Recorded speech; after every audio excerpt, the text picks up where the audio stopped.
No problem at all.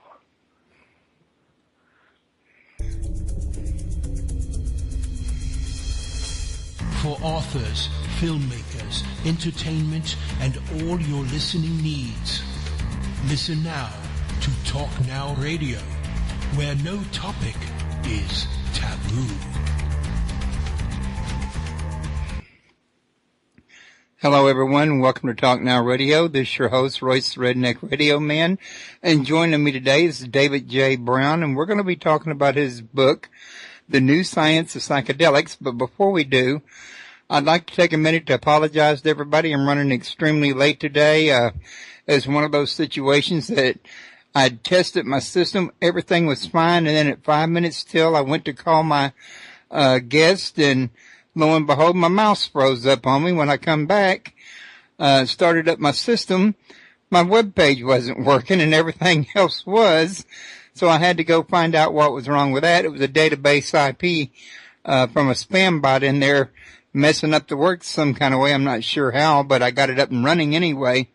So without any further ado, other than the apology, we're ready to get started, and we're going to make the best out of what started out on the wrong foot and try to turn that into the right foot. So, David, how you doing today? I'm great. It's a pleasure to be here with you, Royce. I've been looking forward to this, David. I'm really happy to have you here. I mean, your topic is not one that I get to cover very often. I get to cover similar topics, but and I think one other time I did cover this in a sense. I had Michael Hanks on talking about his book. Was it called Mysticism, Mushrooms and the Molecule, or something like that? But it dealt with the effect of mushrooms, which I think is similar. I mean, a mushroom is kind of like a psychedelic, isn't it? Well, there certainly are psychedelic mushrooms. There's a number of species of mushrooms that contain psilocybin, which is a very powerful psychedelic. Right, and we were talking about that a lot on the show. He had written about it in his book. But back to your book here, I usually like to start out by asking my guests to, let everybody know what drew them to writing the very particular topic that the book is about, kind of like bring them up to speed on where you're at. Well, I'm assuming we're being interviewed about the New Science of Psychedelics. Right. Today, which is, it was, I think, my 12th book, and I think my most important book, really, because what it is, it's a summary of what I've learned from all the other books that I've written. I've done a collection of interviews with some of the most really forefront thinkers on the planet, everyone from Noam Chomsky and Timothy Leary to George Carlin to Terence McKenna, and many dozens of interviews with really brilliant, culturally experimenting people, and also was involved in a lot of different very interesting research projects that involved parapsychology and telepathy with British biologist Rupert Sheldrake, and had also been experimenting on myself over the years with a number of different psychedelic drugs and psychedelic plants, like psilocybin mushrooms, like you mentioned, and ayahuasca down in Peru.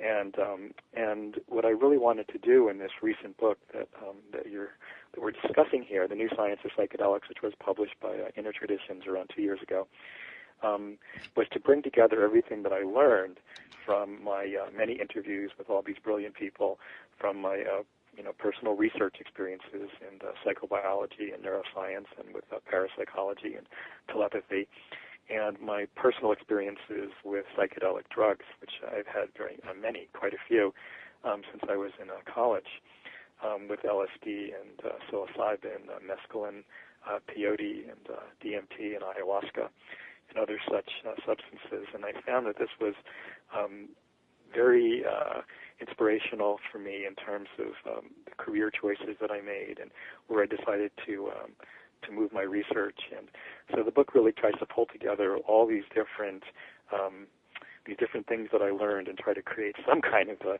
coherent picture from it all, and put it all into one big perspective. But my interest in altered states of consciousness and psychedelic drugs, that all really began, when I was a young teenager, And I was interested in meditation and dreaming and lucid dreaming and the occult and mysticism and religious experiences and out-of-body experiences and things like that. So psychedelic drugs were really just one more interest out of that long spectrum of things that I found really exciting to do with the transformation and exploration of the mind. Sounds like you've had a busy life as far as dealing with the afterlife, shall we call it? Well, I haven't dealt with the afterlife yet, but it's certainly one of the things that fascinates me. One of the things that I've asked almost everybody that I've interviewed over the years is what they think happens to consciousness after death. And I've gotten quite a few varied answers to that question. So it's something that I think is really interesting. I mean, one of my main pursuits right now is I'm working on a book right now about lucid dreaming. And it's the ability to become aware and awake in your dreams. And I've been finding the whole area just absolutely fascinating. I think that our species is right now evolving to be able to communicate with and transport themselves to other realms that include contact with people who have died, our ancestors, different types of spirits. What we experience in our dreams appears to be becoming almost tangible and accessible to us through lucid dreaming technologies and things like that. So yes, I am very interested in the afterlife and other states of consciousness. I really, though, didn't quite mean that in quite the respect of absolute afterlife. I meant kind of like, well, for me anyway, if I have an out-of-body experience, I look at myself as kind of like temporarily visiting the afterlife, or you have a lucid dream. I would also consider that as a kind of like a temporary visit. I wouldn't be like the actual afterlife when you're actually gone, in other words. Right, yeah, that's one good model for sure. Certainly one of the things we're looking at. But anyway, I was going to mention to everybody else here real quick listening is that your website's at www.mavericksofthemind.com, and you got another one called legalizedfreedom.com. It's got a hyphen in between legalize and freedom. I do? Wait, I don't even know about that website. You don't? It was linked from your other page. Gosh, I don't know that website. It must be a website with some of my material on it. The mavericksofthemind.com is my website that archives all I might have to go back and look. I could have sworn I got that right off of your site. Or off of Facebook, or I don't know. Maybe I got confused somewhere. I might have goofed. No, it's probably something that's connected with my work, but it's not my personal website. There's quite a few websites that I have either some connection to or some work on or something, so it's probably connected in some way. But Mavericks of the Mind is really my best website, and really the best way to see what I'm up to and see my latest work is just to connect with me on Facebook. Oh, okay. Alrighty then. So, I take it then this here book's been a kind of like a work of passion of yours for several years. You worked with, you said a short time, you had a little interview with George Carlin? Yeah, I was very fortunate in getting to interview George Carlin, the comedian, for one of my previous books, Conversations on the Edge of the Apocalypse, is where that book took place, and it was oh quite my wonderful. God, I bet that was one fascinating conversation. It was fascinating and funny, and he was hilarious and brilliant, and what a wonderful human being he was, and how much we all miss him. Me and a couple of my boys are like avid fans of his. I know he's passed away now, but after everything that he said on that comedy run on the government and NWO and all of that, I could just imagine what he has to say about the apocalypse. Yeah.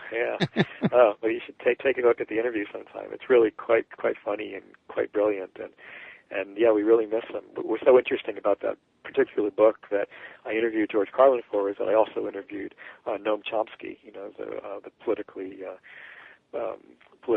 prominent critic and linguist at MIT, who basically said a lot of the same things, about the government and propaganda that George Carlin was saying, but just not quite as funny. So it was similar messages that George Carlin and Noam Chomsky were putting out in my interviews, but George Carlin just had a real talent for being able to do it with a sense of humor. And another comedian who I really wish I had been able to interview before he died was Bill Hicks, who I thought was also really quite brilliant. And also quite a philosopher as well. That name sounds familiar, but I was going to ask you, how in the world did you manage to get a hold of somebody like George Carlin? Well, I've been doing interviews with fairly well-known people for most of my adult life, since my mid-20s. How did I start? I mean, I began doing the interviews in my mid-20s, primarily because I already was in contact with a number of people like Timothy Leary and Terence McKenna, Robert Anton Wilson, a few other writers, and I had gotten in contact with these people because right after I had graduated from NYU, I had gone to school there to study psychobiology, and after I finished up school, somebody gave me this wonderful advice that I'm so glad I heeded, which was, they said to me, every time after you read a book, you should really write the author and tell them how much you enjoyed the book, and you'd be surprised at how many of them would be, this was prior to the internet, by the way, prior to Facebook, you'd be surprised at how many authors would be delighted to hear from you. So I started doing this. I started to write people whose books I had read and did receive letters back from them. People that are happy to hear from me. And after I graduated from NYU, I made a point to travel around California and just visit with many of the people whose books had inspired me and who I had learned so much from. And in that process, I got to know people who were basically my heroes and many well-known writers. And knowing all these people, it's just sort of like one night, me and my girlfriend just, suddenly said, hey, we're really in this amazing position to be able to do a creative interview book with these people, and nobody has really interviewed them about the kind of stuff that we were interested in talking to them about, which was philosophically oriented questions like, what do you think happens to consciousness after death, or why do you think we're here, or how do you think the universe came into being, or what do you think about out-of-body experiences or psychic phenomena, or things like that. I mean, nobody had ever asked, George Carlin or Noam Chomsky or people like that these sorts of questions. So that was what had initially inspired the series to start going, and I've now done 5 interview books. So the more interviews you do, the more opportunities you have to do other interviews, because then you have a website, then you have an archive, you have published books. So then when you approach people who are very well known, you can point them to your previous work, and they can take a look at it and see that you do really good work. And one of the things I really have made a point to do is, over the years, everybody I interview, I study their work very carefully. I read all their books prior to doing the interview. I think very carefully about the questions beforehand, and I always give them the opportunity to edit and refine whatever it is that we do, so they have the final say as to how the interview appears in the book. So I think that policy, and that protocol that I followed was partly how I was able to interview such amazing people like George Carlin and Noam Chomsky and Deepak Chopra and so many fascinating right. people. Well, I got to tell you, I kind of got off topic a little bit there with that question, but I was just dying of curiosity because I know these people are usually so hard to reach. But while we were on that, Cajun Ghost Hunter in the chat room was saying that he bet you wish you had interviewed Carlos Castaneda. Yes, I would have loved to. He's very mysterious, Carlos Castaneda. I mean, I enjoyed his books when I was younger, especially the first three books that he wrote, and it's very mysterious. I mean, I never had an opportunity to meet him, or never knew anyone who even really knew him. He wasn't one who really didn't like to be in the limelight, and just sort of had a very mysterious life, and I really wish I had known the truth about how much of his books were fact and how much were fiction, as it appears that a lot of his, that the Don Juan character appears to be a composite of different, people, or a fictional character entirely, according to many anthropologists. Yet his books are absolutely fascinating, though. They definitely contain a knowledge of altered states and shamanism that either came from his interviews with other people or his own personal experiences. But I also think he was something of a Zen trickster, and a lot of people actually think, oh, he was kind of a hoaxer and a prankster, but I kind of like the fact that he may have, just completely made up this character Don Juan, because he actually, pulled the wool over the eyes of the entire PhD committee, in the anthropology department at UCLA, when they awarded him his PhD for the work that he did with Don Juan, which was published as his first 3 books, Journey to Inksland, Separate Reality, and I forget the third one, but there was a trilogy, and he got his PhD for that. So whether it was true or not, there's a definitely fascinating knowledge in that in that series that he did, and what a wonderful thing it would have been to have been able to interview him. I would have loved to have had the opportunity. I can understand that. So I got to ask you now, in this here book, you covered some of your, experiences while you were experimenting with the different psychedelics, I guess you could call it. Can you share any kind of experiences or anything you gleaned, from it, good or bad?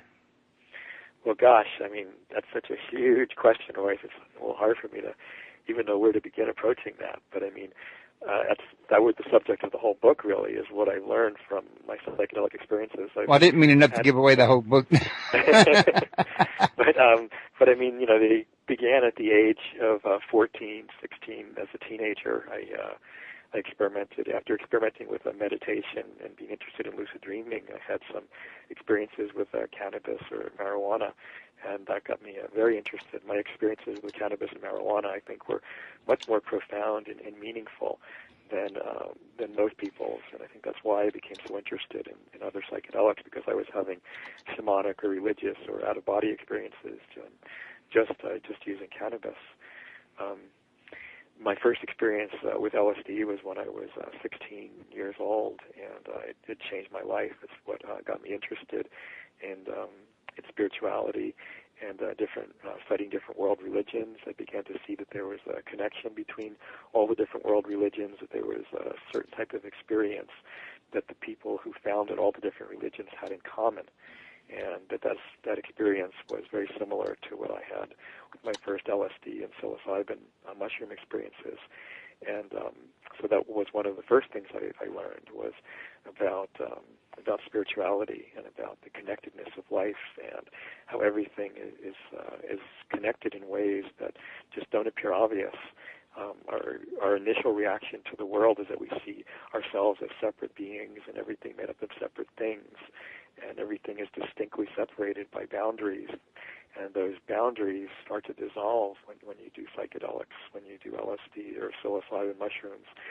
And the boundaries, when they dissolve, they create a sense of oneness, or a sense of interconnectedness with everything that immediately is familiar to everybody, because we realize that we had this when we were children, or when we were infants, when we were born into the world, this sense of boundless kind of connection to everything. And with that comes a sense of wonder, and a sense of childlike fascination and awe with things, seeing things for the first time in their raw state, without symbolic or cultural blinders or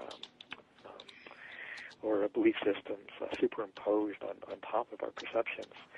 So by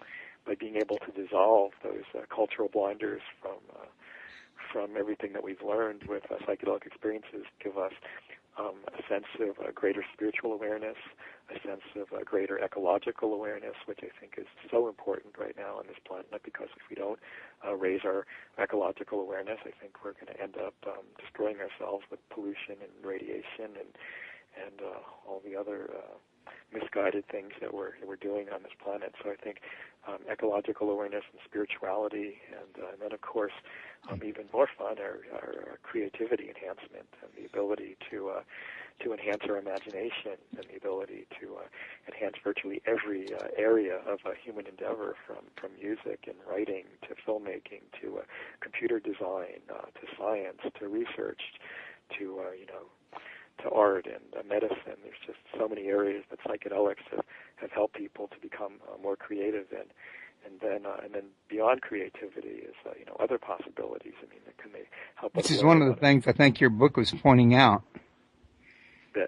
Oh, yeah, well, the other possibilities is the whole chapter at the end of the book about where psychedelic drug research can go. And, initially we can, tackle problems like medicine and post-traumatic stress disorder and all the different illnesses that psychedelics can help us treat, which is what's going on with organizations like MAPS right now and the Hefner Research Institute. But then go on from that into how it can help enhance creativity and how it can help enhance spirituality and even help maybe, help us to teach us and learn about out-of-body experiences or lucid dreaming or contact with other realms or beings in other dimensions or things like that. So it opens up the possibility for so much possibility. Open up the possibility for so many possibilities. There you go. Well, Cajun Ghost Hunter was saying that he's done several hallucinogenics, and he was wondering if maybe that's why he has so many spiritual experiences. He's got a book out, Paranormal Investigations, the Chronicles of the Cajun Ghost Hunter, and he goes out to these places and does EVP sessions with them and has good luck in getting contact with them and getting them on, tape, in other words. But you think that doing the hallucinogenics could have opened a doorway for him, kind of like helping pierce through the veil?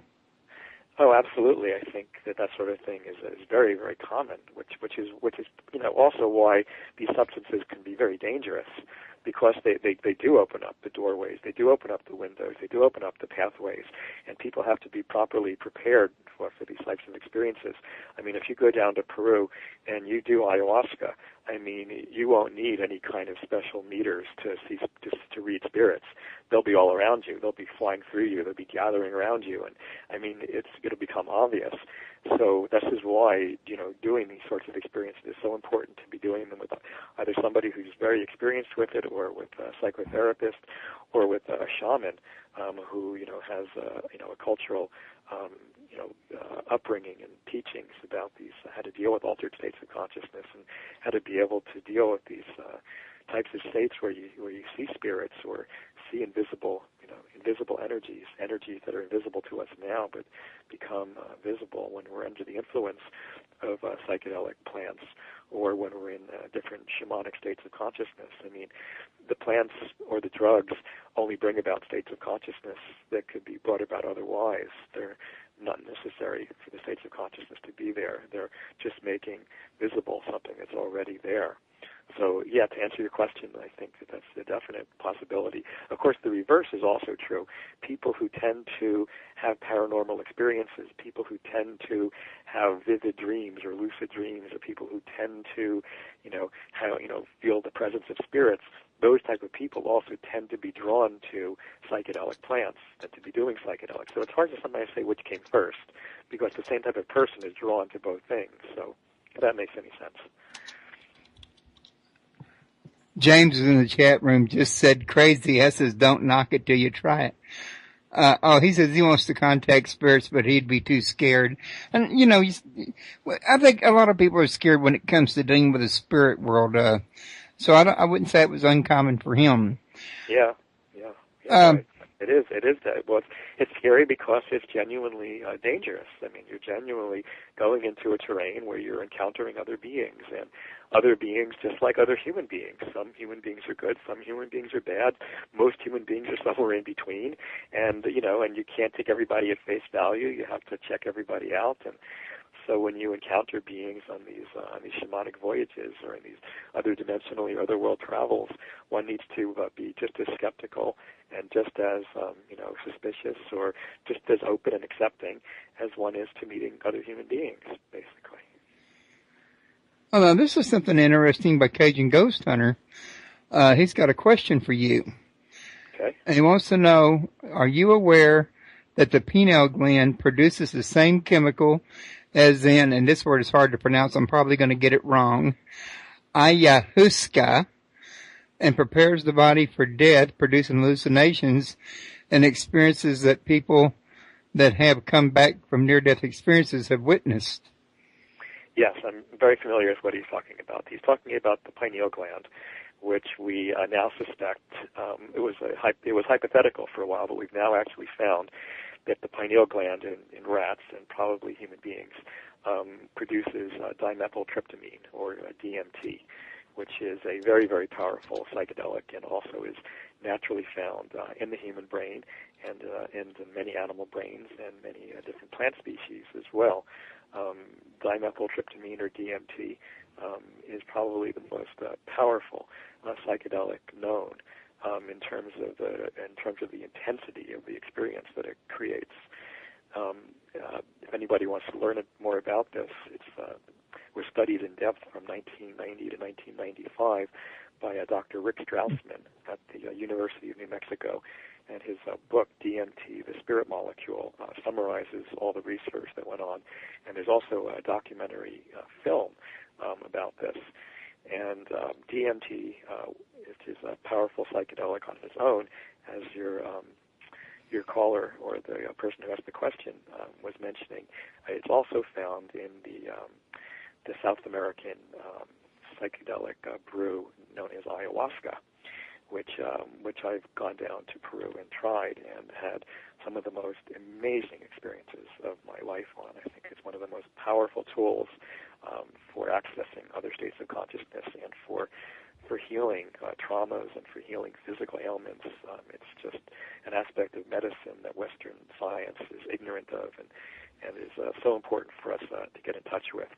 But we're learning now that DMT appears to be made by the pineal gland. It's naturally found in the human brain. It appears to be tied to dreaming. It's found at the highest levels in the human bloodstream at about 3 o'clock in the morning.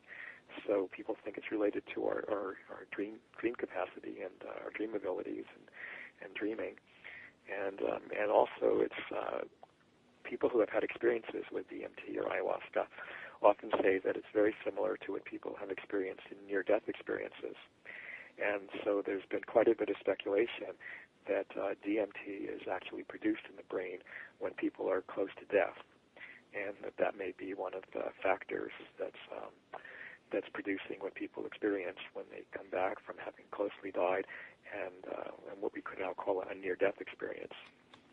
There's a wonderful book, I can't remember the author, of a neurosurgeon from, I think, somewhere in the southeast, I think Virginia, who wrote a book called Proof of Heaven. Ebenezer, I can't remember his last name, but you can find it very easily on Amazon. His near-death experience is absolutely fascinating because it's so similar to a DMT or a ketamine experience as described by the research subjects in Rick Strassman's book, DMT, The Spirit Molecule. So if anybody's interested in these things, I would highly recommend Rick Strassman's book. It's really quite a fascinating area of study. Okay, now, I want to let everybody know real quick, that if you're interested in purchasing the book, if you'll scroll down below the chat room to the description, below the description, there's a link, a book cover with a link to Amazon where you can purchase it. If you buy it by clicking on that, it'll take you to the Amazon website where you can purchase it, but I get a commission for the sale. Rather, if you go to Amazon and, straight, I don't get nothing out of that, and that does help support the show. I thought I'd throw that in there for anybody that might be interested. And I also want to mention, for those that would like to call in, the number is 832-632-7904. And I should have mentioned that earlier, and I didn't think about it, and I do apologize for that. My mind was kind of distracted on today's show with the problems we had at the beginning. Okay, going back to where we were at. They've been doing some chat in the chat room about this, by the way. Okay, now, Agent Oefner was saying, oh, wow, that might be why most paranormal experiences occur at 3 a.m. Exactly, yes. That's very, very interesting. That may be why so many people seem to report strange, unexplained phenomena, paranormal type of occurrences seem to occur often in the middle of the night, often around that time. So it may have something to do with the fact that in human beings are natural, endogenous, or naturally found in the human body levels of dimethyltryptamine are at their very highest at that time in the night. So perhaps that's a partial explanation as to why so many paranormal experiences are reported at that time. Yeah. Well, let me ask you this now. Uh-huh. When you were experimenting with these psychedelics, were you having more experiences, say, after 3 a.m. than you were at other times? Huh. Well, that's interesting. Yeah. You never thought to notice? I never really sort of tried to put that together exactly. I think my whole life I've noticed. I mean, I tend to be very nocturnal. I do a lot of my writing, a lot of my work at night. So it's not unusual for me to be up at 3 o'clock in the morning. I don't know that was really, I noticed there were really huge changes when I was younger doing psychedelics then compared to now. But I do think that I'm still having, at 3 o'clock in the morning, without any drugs at all, I still have, altered states of consciousness and things like that. So I think it could be tied to the fact that we have higher DMT levels at that time. But whether my own personal experiences made me more vulnerable or more susceptible or more sensitive to those types of experiences at 3 o'clock in the morning, I hadn't really thought about that, but probably so. Might be worth experimenting with.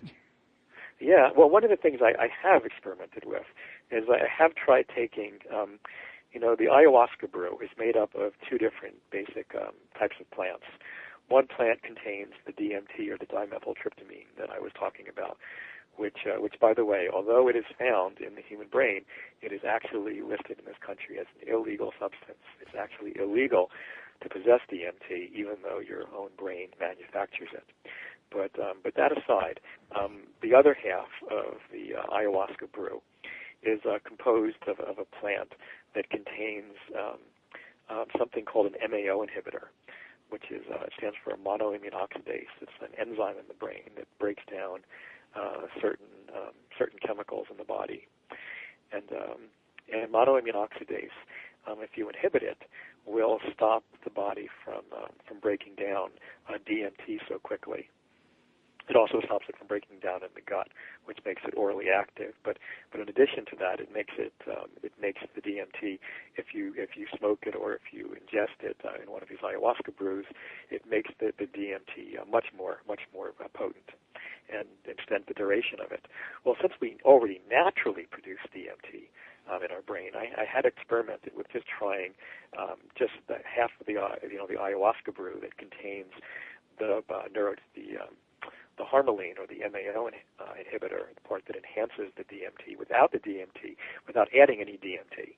I just used my own natural DMT. So I tried this a few times at 3 o'clock in the morning, and did experience some pretty, they were mild, but had some psychedelic experiences as a result of that, and think that it was probably due to raising my own natural levels of DMT in my brain by doing that. So that ties in with what you were just saying, I think. So now, do you really think that, not do you really, but do you think that maybe the way that these psychedelics help us have these experiences could maybe be because they have a similar reaction on the pineal gland that other drug with an A has on it, that other chemical, the one I said I can't pronounce the name of? Yeah, well, it was not so much that they had the same reaction on the pineal gland, but that these chemicals, psilocybin, mescaline, LSD, I wouldn't say dimethyltryptamine mimicked, because dimethyltryptamine is the real thing. It's the brain chemical itself. But these other psychedelics, what they do is they mimic neurotransmitters or brain chemicals that are naturally found in the brain. So they bind to the same receptor sites, to the same locking dots in the brain that say, neurotransmitters or brain chemicals like serotonin or dopamine bind to in the brain. So what LSD does is it'll bind to the serotonin 2A receptor, which is a similar receptor site in the brain that your neurotransmitter serotonin, something to do with the mood regulation and sleep and that sort of thing. Your brain uses it continuously. You're using it right now as we're talking, and this binds to the same receptor sites as that, but then affects it in a very, very different way. So so the reason that these drugs work is because they fit like a key fits into a lock into these different sites in the brain. That's the lock and key analog or metaphor, which I just mentioned, by the way, is commonly taught to neuroscience students or people learning psychology about how to understand neurotransmitters or brain chemicals and how they're used by brain cells to communicate between each other in the brain. And when I interviewed the late neuroscientist Candace Pert for my book Conversations on the Edge of the Apocalypse, she said it wasn't so much like a lock and a key; it was more so much like a resonance, like a musical resonance, or like. I was about to say that sounds like sound frequency. Yeah, exactly. It's like two tuning forks coming together and vibrating at the same frequency. So that's what happens when a neurotransmitter binds at a receptor site, or when a psychedelic drug binds at a receptor site. It's basically vibrating at a particular frequency that resonates with that particular receptor site, and then they start vibrating together.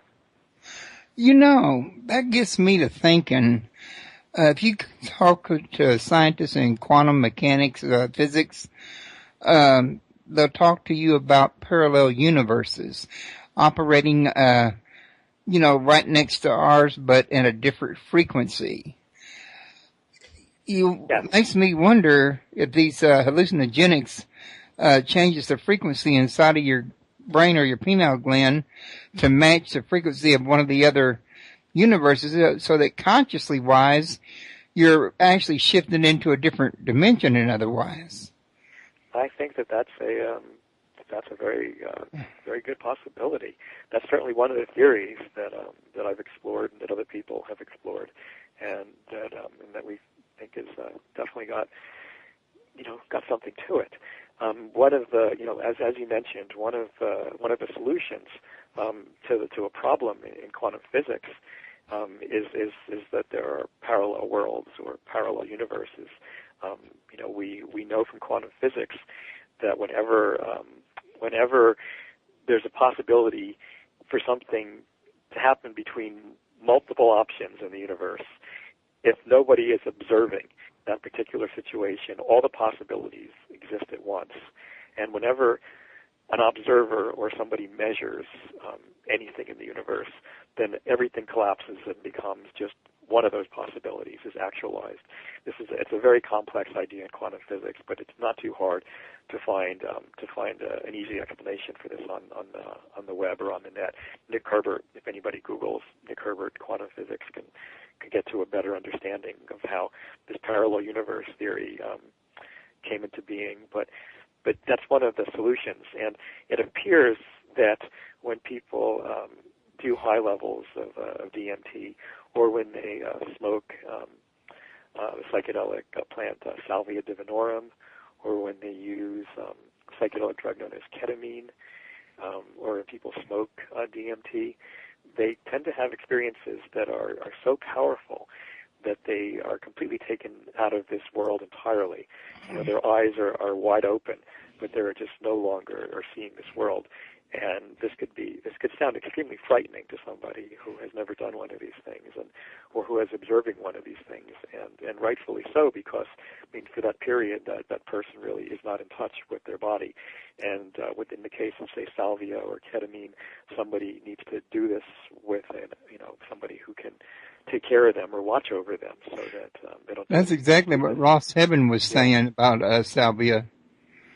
Yeah.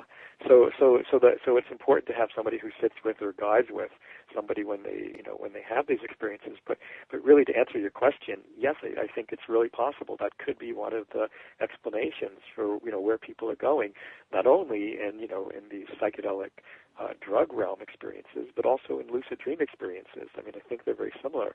When somebody wakes up inside of a dream, where is that happening? Where is that going on? If you've ever had a lucid dream experience, you realize that the reality around you is every bit as solid and complete as the reality around you right now. So your brain or your mind has the ability to create a simulation of reality that is every bit as convincing as the reality that you're in right now.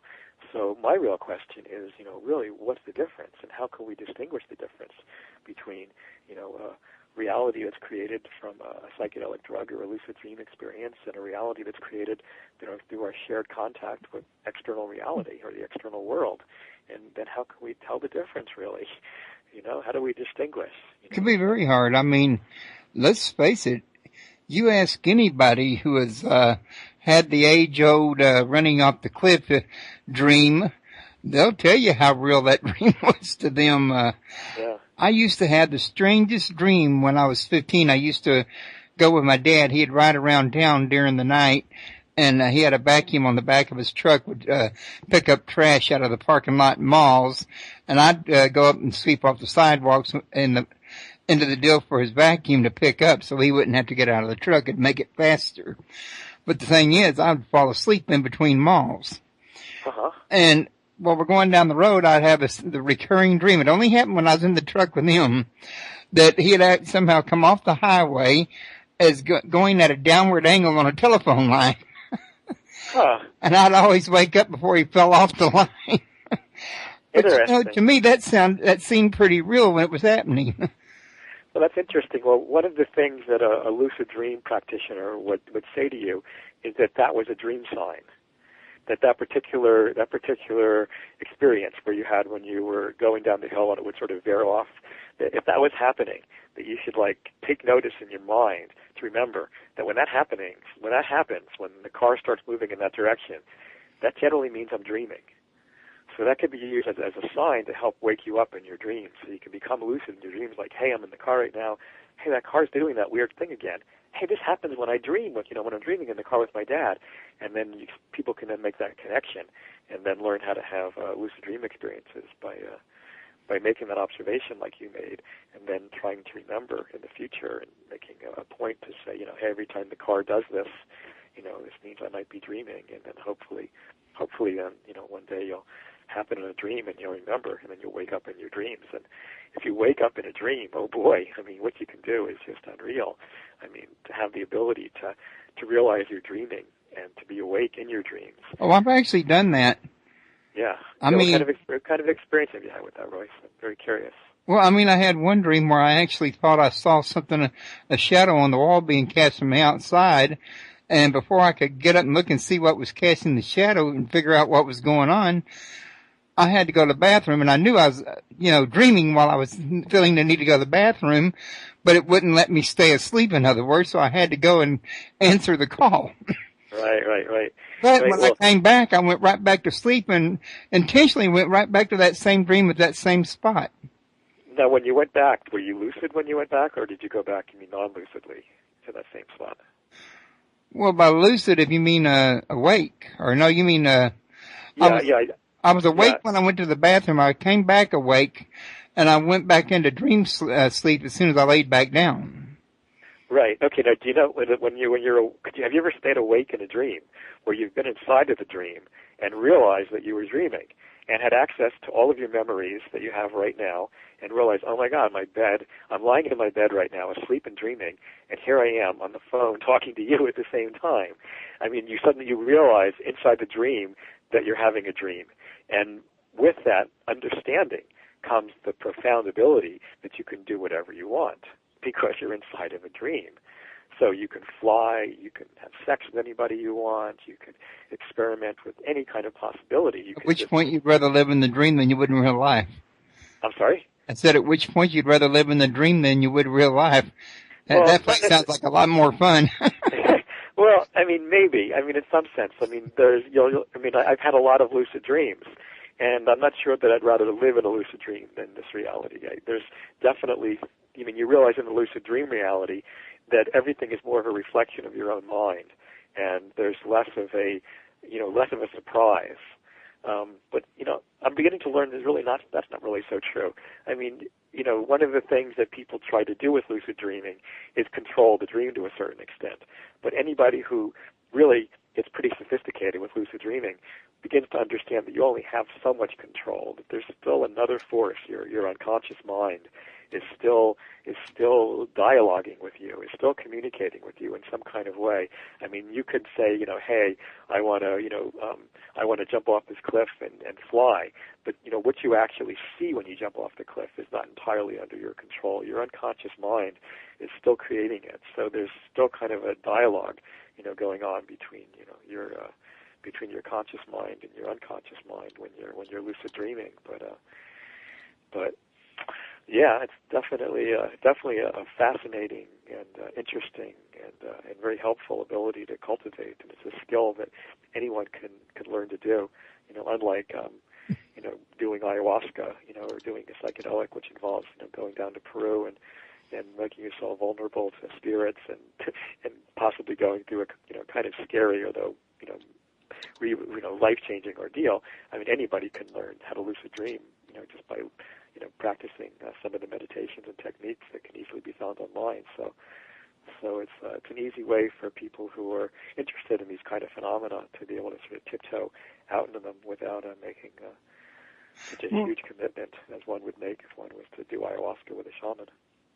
Let me ask you this, David, because I've heard this come up before. I mean, I grew up in a Christian family, so you can imagine I've heard it from more than one source. That a lot of people that try to, especially when you're growing up, and discourage you from doing these type of things, they tell you that they cause you to imagine things that ain't really there. Is that just a myth that they personally have convinced themselves of that they heard through time? Or are they correct about that? I think that's one of the most important questions that you've asked me today. And it goes back to the word hallucinogen, which means hallucination. I mean, this has been one of the biggest questions since the 1950s, when Western scientists first discovered psychedelics, and there was initially a very sharp discrepancy in exactly the area that you're describing. Some people, some researchers, some scientists thought that LSD and psilocybin were basically mimicking psychosis, that they basically made people have delusions and hallucinations and see things that weren't there. And anybody who has done one of these substances knows that when they close their eyes, that they can see what are commonly described as visions or dreamlike imagery that just sort of appear before their eyes. And then, of course, there was another branch of researchers who really thought just the opposite, who thought that what these psychedelic drugs are doing is not that they're making us hallucinate or making us have delusional thinking, but that they're actually allowing us to see more of what's really there. I mean, when you do a psychedelic, you can see everything that you can see right now. It doesn't take away your ability to see anything, but it does add other things. And that's what these people are saying, that there's the possibility that maybe with psychedelics you then become open to seeing energies that are now invisible to us without technological assistance. So then technically they would be real images. They just be coming into our range of vision, kind of like phasing in, like I was saying earlier. Well, one of the ways to test, to see if these things have any reality to them, is by, seeing if the insights and revelations that people have on them hold up to scientific experiment. So we have confirmation from people who, scientific researchers who have done psychedelics, like Francis Crick, the person who discovered the DNA molecule. I mean, his insight about the structure of the DNA molecule that came to him reportedly when he was on LSD, held up to scientific scrutination. The Nobel Prize winner, Kary Mullis, who won the Nobel Prize for his development of PCR, the polymerase chain reaction, which advanced genetic engineering. His insights came to him, he says, as a result of his doing psychedelics. So these are pretty good confirmations that the insights that people have gotten, and there are certainly many, many, many, artists and scientists who point to their LSD or psychedelic experiences as where they got the inspiration from their particular ideas that later came. Steve Jobs, the person who developed Apple computers, said that his LSD experiences were among the 5 most important experiences of his life. So the accusation that psychedelic drugs make people see hallucinations or delusions, delusional thinking, really has not held up to science. They really can be dangerous for certain people who already have a vulnerability to these certain things. In other words, somebody who has a vulnerability to becoming psychotic or somebody who's mentally ill, if they were to do LSD, they could have a full-blown psychotic reaction. And indeed, I used to work in psychiatric hospitals when I was in my 20s, and I saw quite a few cases of people who had come into the hospital as a result of doing psychedelics when they were vulnerable and already mentally ill. So somebody who's already mentally ill can have their mental illness symptoms, amplified. But somebody who's mentally healthy and who does these things in a proper environment with a proper intention, many times has experiences that are akin to mystical or spiritual experiences, and that the people who have them would argue that they're not hallucinating, that they're not delusional, and that what they're experiencing is very, very real. And these things seem to hold up, like I say, to the scientific scrutiny and skeptical evaluations that we hence the need for supervision when you do it. Well, there's a need for supervision for certain types of experiences at certain stages. Not necessarily all people need to be supervised all the time, but certainly somebody who is just trying these things for the first time should definitely not try to do it alone. Definitely. And there's all these different things. I mean, certainly doing cannabis, which is a very mild psychedelic, is not going to require shamanic assistance the same way, or at least not for most people, the same way, say, doing ayahuasca would. Right. So, I mean, there's different levels or different gradations to these types of experiences, But working with somebody who is knowledgeable in these areas, and certainly, reading up as much as you can before even considering doing something like this yourself is, I think, of utmost importance. Well, don't go into it willy-nilly. In other words, very good thinking if you ask me. Yeah. Let me ask you something. Do you know of or ever heard of Micah Hanks? No, it's not ringing a bell. He's the author I was mentioning earlier of the book, the correct title, I looked it up while I was listening to you, Magic, Mysticism, and the Molecule. Right. The Search for Sentient Intelligence from Other Worlds. I think you and him ought to get together. Y'all got a lot in common. I think y'all have a fascinating conversation. And it just so happens that Micah is not only an author, but he's a radio show host just like myself. His show's called The Gralien Report. Oh, well, it sounds wonderful. Yeah, I'd love to be on a show. Yeah, I was about to ask you, would it be all right with you if I try to hook you two up, tell them how to contact you or whatever? Sure, let's do it. Yeah, tell them. That sounds great. Now, I'm showing we got 15 minutes remaining, and I never have a way of knowing without just coming out and asking this. If there's anything that you'd like to tell everybody that I didn't think to ask. It's so funny. That's a question that I ask everybody at the end of my interviews. Whenever I interview somebody, that's the final question I ask them. And without exception, every single time, people have said to me, "No, I think we've covered it all. I think you've pretty much asked me everything in your questions. Oh, if there's just one more thing I might add, ... And that's that one the more same thing I get every friggin' time. That's a funny thing, and people always start it off with, "No, I think you've really covered it. I don't think there's anything else to say." But if there's one more thing, and all of a sudden that one more thing becomes actually several pages, sometimes it turns into in the interview in the book. So that's why I give it 15 minutes, because you don't know how much. And then if you need to fill time after that, you can always talk a little more. Right. Well, just I do think we really covered most of my interest in psychedelics and how people can find out more about that. I mean, the thing that I'm primarily interested in right now and primarily working on right now is my book about lucid dreaming. It's going to be published by Inner Traditions, and I'm trying to draw connections between the lucid dream experience and shamanic healing. I think there's an ancient connection. I mean, basically, lucid dreaming is a branch of shamanic healing. And I'm trying to show the similarities between psychedelic drug experiences and shamanic experiences and experiences that people have with lucid dreaming, because I think that they're very similar and that they both hold incredible potential for us as tools for healing and for spiritual exploration and for possibly exploration of other dimensions and creativity and things like that. And the wonderful thing about lucid dreaming is that it's totally legal, and you don't have to go down to Peru to do it, or down to South America, or or any of these crazy Mexico. things. Yeah, well, it's not really legal in Mexico. I mean, ayahuasca is not legal in Mexico. I mean, it's legal in many South American countries, though, not just Peru, and all over South America, and it's considered sacred down there. It's considered part of their medicinal system. They can't understand why we consider it illegal. I mean, nobody does ayahuasca for kicks or for fun or to get high. It's not much fun to do, believe me. It's not something you do and go to a rock concert. Kind of like a rough ride? I'm sorry? It's a rough ride? It can be. I mean, for a lot of people, they get very nauseous. They throw up. I mean, it's not something you do for fun or for kicks. It really isn't. Nobody's going to do it and say, "Oh boy, that's fun. Let's do it again now." It's not like that. You come out of it and you're like, "Whoa, dude!" Not much danger of getting addicted, huh? Yeah, no. And in fact, it's used in South America as a treatment for addiction.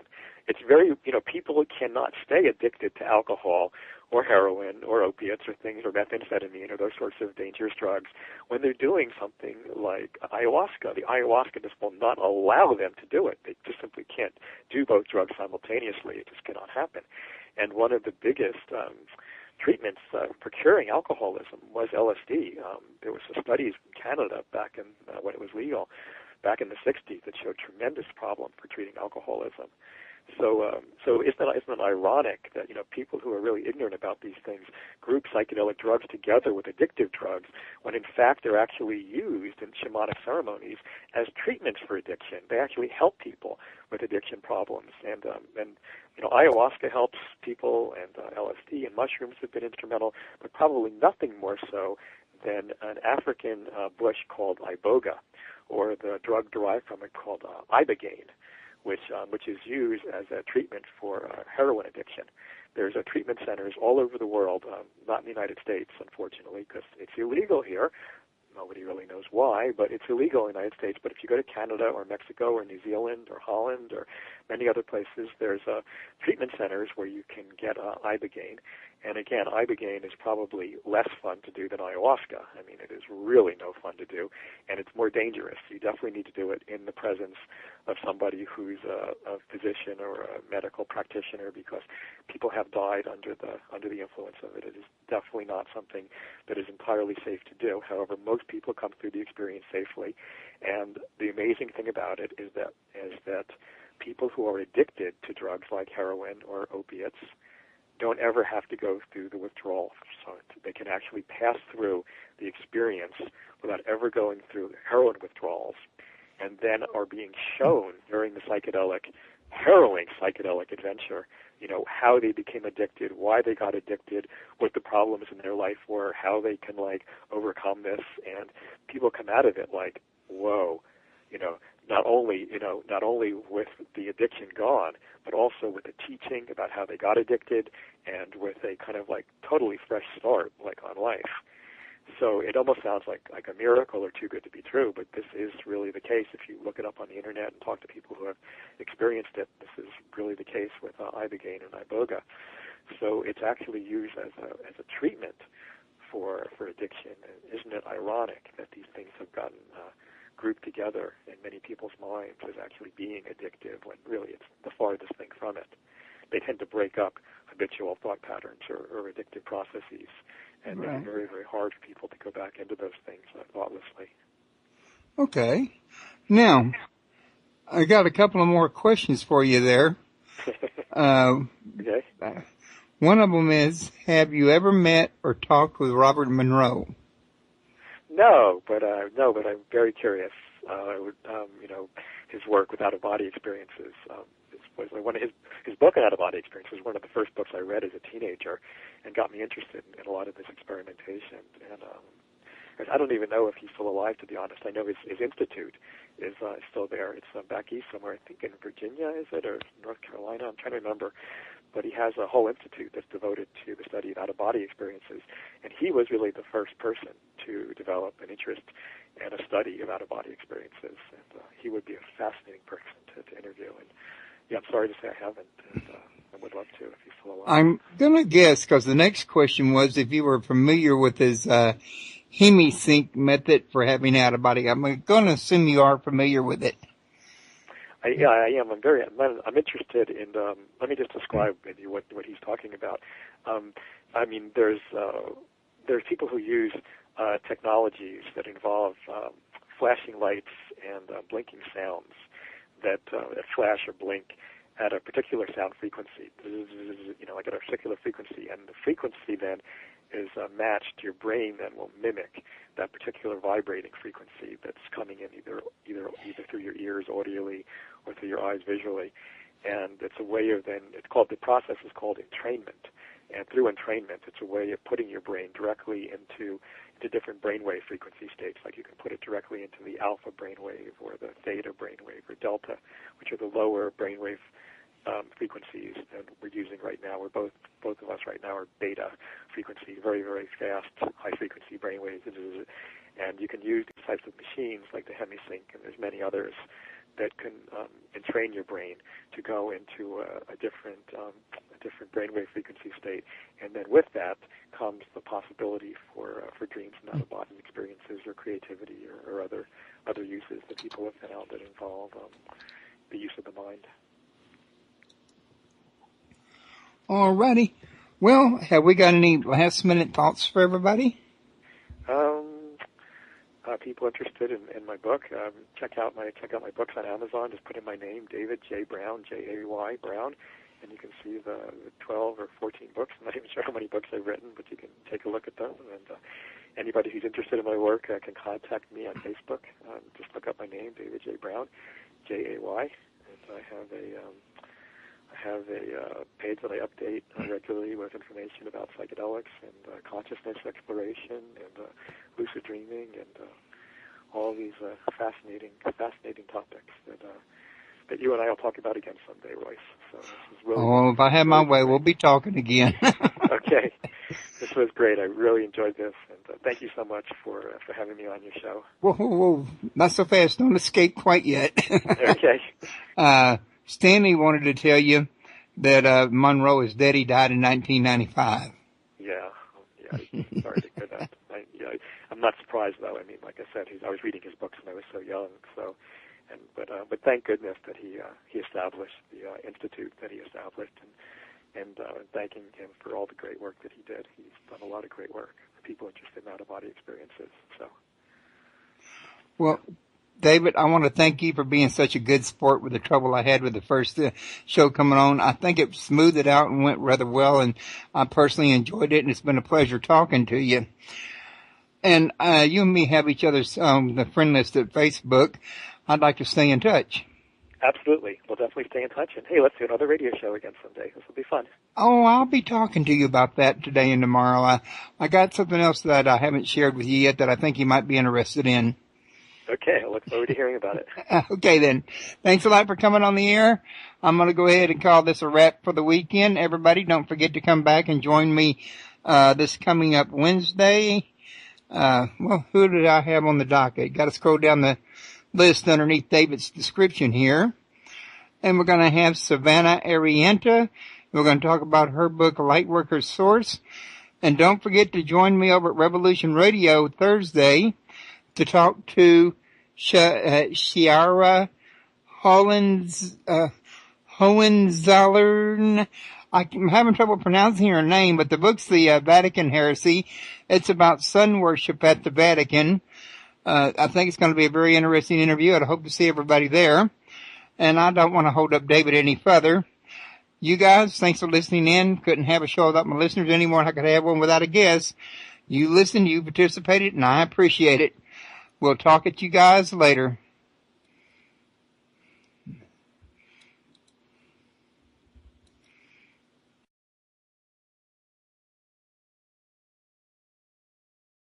Into one big perspective. But my interest in altered states of consciousness and psychedelic drugs, that all really began, when I was a young teenager, And I was interested in meditation and dreaming and lucid dreaming and the occult and mysticism and religious experiences and out-of-body experiences and things like that. So psychedelic drugs were really just one more interest out of that long spectrum of things that I found really exciting to do with the transformation and exploration of the mind. Sounds like you've had a busy life as far as dealing with the afterlife, shall we call it? Well, I haven't dealt with the afterlife yet, but it's certainly one of the things that fascinates me. One of the things that I've asked almost everybody that I've interviewed over the years is what they think happens to consciousness after death. And I've gotten quite a few varied answers to that question. So it's something that I think is really interesting. I mean, one of my main pursuits right now is I'm working on a book right now about lucid dreaming, and it's the ability to become aware and awake in your dreams. And I've been finding the whole area just absolutely fascinating. I think that our species is right now evolving to be able to communicate with and transport themselves to other realms that include contact with people who have died, our ancestors, different types of spirits. What we experience in our dreams appears to be becoming almost tangible and accessible to us through lucid dreaming technologies and things like that. So yes, I am very interested in the afterlife and other states of consciousness. I really, though, didn't quite mean that in quite the respect of absolute afterlife. I meant kind of like, well, for me anyway, if I have an out-of-body experience, I look at myself as kind of like temporarily visiting the afterlife, or you have a lucid dream. I would also consider that as a kind of like a temporary visit. I wouldn't be like the actual afterlife when you're actually gone, in other words. Right, yeah, that's one good model for sure. Certainly one of the things we're looking at. But anyway, I was going. No problem at all.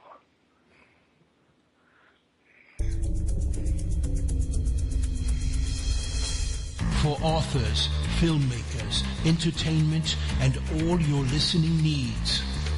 Listen now to Talk Now Radio, where no topic is taboo.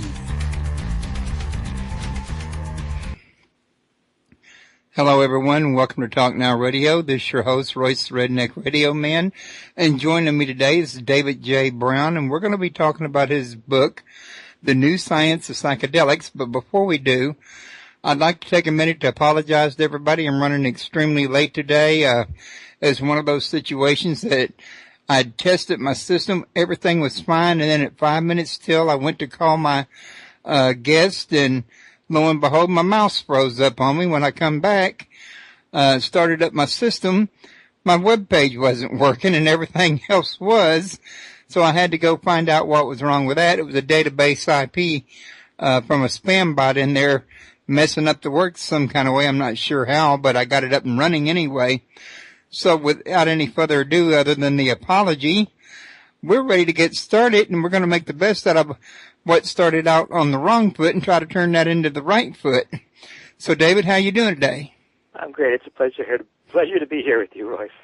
I've been looking forward to this, David. I'm really happy to have you here. I mean, your topic is not one that I get to cover very often. I get to cover similar topics, but and I think one other time I did cover this in a sense. I had Michael Hanks on talking about his book.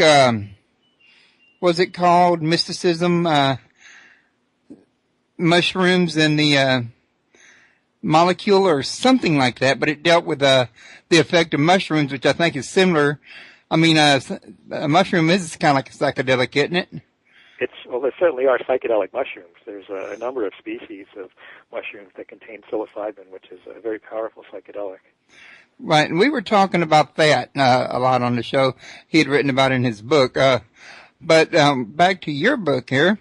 I usually like to start out by asking my guests to, let everybody know what drew them to writing the very particular topic that the book is about. Kind of like bring them up to speed on where you're at. Well, I'm assuming we're being interviewed about the new Science of Psychedelics. Right. Today, which is, it was, I think, my 12th book, and I think my most important book, really, because what it is, it's a summary of what I've learned from all the other books that I've written. I've done a collection of interviews with some of the most really forefront thinkers on the planet, everyone from Noam Chomsky and Timothy Leary to George Carlin to Terence McKenna, and many dozens of interviews with really brilliant, culturally experimenting people, and also was involved in a lot of different very interesting research projects that involved parapsychology and telepathy with British biologist Rupert Sheldrake, and had also been experimenting on myself over the years with a number of different psychedelic drugs and psychedelic plants, like psilocybin mushrooms, like you mentioned, and ayahuasca down in Peru.